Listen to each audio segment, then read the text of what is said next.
Health indicators can be found on the dashboard as a summary on the Health Indicators tile. Click the tile to get a deeper look at what's going on.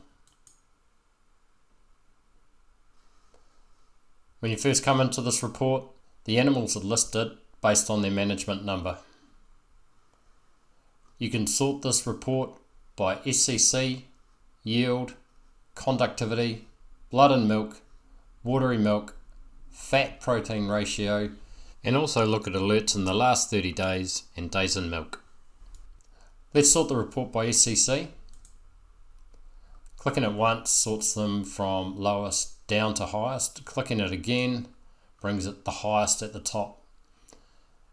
If an animal's highlighted red, that's a reason why it's in this report. If an animal has multiple reasons for being in the report, they're probably worth taking a better look at.